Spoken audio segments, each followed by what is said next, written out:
Alright guys, such coming again today. I hope you're doing well and enjoying your day so far. Just a couple of months ago we were talking about whether OpTic Texas would even qualify for this year's World Championship to get the opportunity to defend their title, and now they've only got to won it. So much reaction today from around the world, from the players themselves and especially Shotzzy, because a few months ago the drama was out of control. Back in January, Shotzzy made some statements about the rest of the league, and then a couple of months later the team went on a generational losing run. That's now turned around as of yesterday. Very much enjoyed your thoughts in a comment. Hit the like button if you enjoy. Subscribe if you're new as always. I greatly appreciate it. Thanks for all the love on the comment section of yesterday's video as well. I know that it's been an up and down season, let's say, as a competitive Call of Duty fan. There have been their moments, there have been their issues with this season, and there was that month break before the World Championship, but I think we got what we deserved as a competitive Call of Duty community for sticking with it after what has happened over the last couple of days. Let's just dive into lots of the reaction to this championship, because it is one of the more remarkable stories that you are ever going to see. Mercules gets his first ring, Shotzzy gets his third ring of the CDL era. He's played 6 World Championships. He's now won half of them.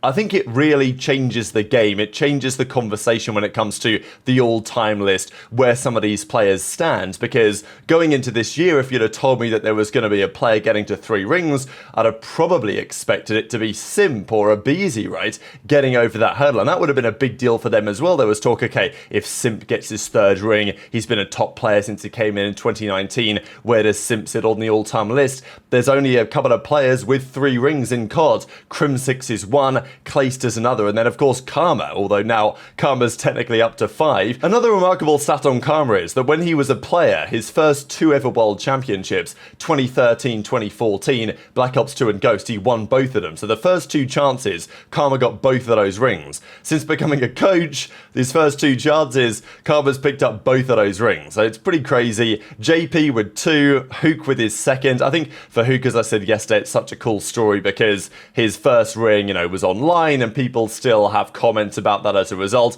And I think the criticism of Huke's gameplay, some of which, let's not forget, was coming from Karma himself. Before Karma was even a coach towards the end of Modern Warfare 2, Karma was pretty critical of Huke's plays when he was an OpTic, and the mistake that he made, remember, on that hydroelectric Hydroelectric, whatever that was called. You guys know what I'm talking about, against New York, and plays like that were criticised, and rightly so, and Huke has been dropped numerous times for various reasons, but I think such credit to him for putting his head down, improving as a player, and becoming like such a complete unit this season. And with Black Ops 7 on the horizon, I'm not expecting that gameplay to really change around all that much. So yeah, just a spectacular story. Dashy goes from being one of the most underachieving players, if not the most in the history of COD, to all of a sudden flying up the rankings, if you want to do the rankings, which are very challenging at this point. I thought this was a great moment as well yesterday when Hex pulled out the chains for the players that they brought over, and also brought over the trophy from last year. Now there was a bit of a story behind this if you guys haven't seen it yet. So it was actually Roger's idea,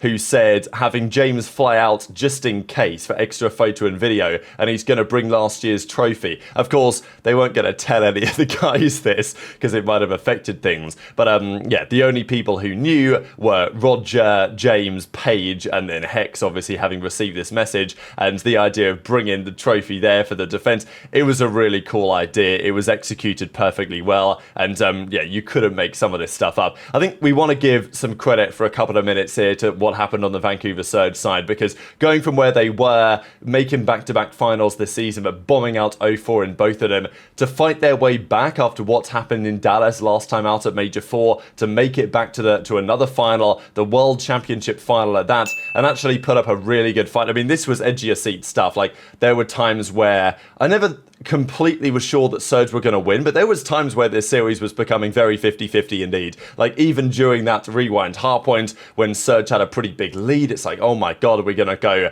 to the last map of the series, a rewind Surge, grand final, best of 9? I mean, you know, would have been unbelievable to go to a 9th map. There were times where it felt like OpTic had it in the bag, but, you know, they squandered some opportunities, Surge squandered some opportunities. Neptune's story is crazy, right? Obviously a Halo kid at the start. He came in at the start of Cold War. He was really good at Cold War, I thought. He was on that Florida team, but then he went to the New York Subliners in Modern Warfare, or in Vanguard, sorry, and that was all a bit of a shambles. Then he was on LAG, then he was back in Challenges, then he wasn't really sure what he was going to do.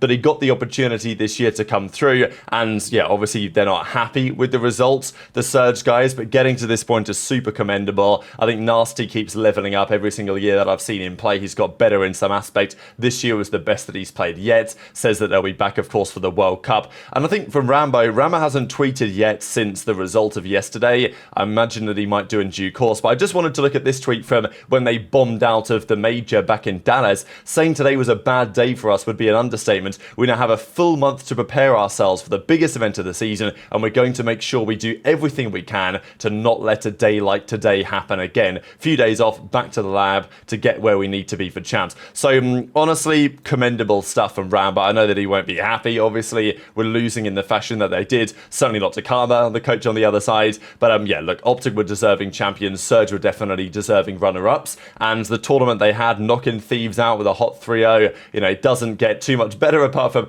winning the whole damn thing. So it'll be gutting for them to have made 3 finals on land this season and lost all of them, but they lost to FaZe, they lost to Thieves, they lost to OpTic. At the end of the day, sometimes there's only so much you can do, and OpTic Texas, they take the championship again. Dashy gets the back-to-back, Shotzzy gets the back-to-back. I mean, we talked about it before, there've been a couple of players who have achieved back-to-back championships. Karma did it in 13-14. Of course, notably, when Karma did it, none of his teammates were the same. When Clayster did it in 2019-2020, none of his teammates were the same. And the same for JCap in 2015 to 2016 when he won back-to-back. This time, though, a couple of the teammates were the same, and it's funny that going into this season, if you'd have told me after what's happened last year that OpTic would have won back-to-back, it's like, yeah, I could believe it, right? OpTic's champs team last year, they looked really solid. Coming into this game, it felt like they would continue on a good path. You know, I could have believed the idea of OpTic going back-to-back after what we saw at champs last year, but, like, you know, the journey for them to go back-to-back, that is the question. And maybe Octane was cooking, right? Like, you know, building it brick by brick. Octane retires. There was also the point that Octane made yesterday that because his Seattle Surge team, as it was back then, was so terrible back in MW19 in 2020, Karma retired and then, of course, came in to coach these guys. But Octane retires, Envoy goes to Ultra, Envoy then teams with Scrap, Beans joins Ultra, Trump denies Beans at the border, you know, Mercules subs in for Beans, Ultra lets Mercules go, Mercules joins OpTic. I think the Merc story is so interesting, and we'll talk about it a bit later today, how it all transpired on the Ultra situation, whether there was really a chance for Ultra to lock him down as they potentially could have done, or whether the contractual situation meant that Mercules to OpTic was potentially always going to happen. To be fair, it wouldn't have happened if, you know, Methods hadn't stepped in and tried to get the move done, if, let's say, Mercules wasn't told maybe to hold off on some of the contracts that he did have. As I say, we'll get into that later today. But Clayster says, welcome to the club, Shotzzy, 3 rings, and technically 4 if you want to include his Halo World Championship ring from back in 2018. The kid is only 23 years old. Like, it's not like his time is going to be done just yet.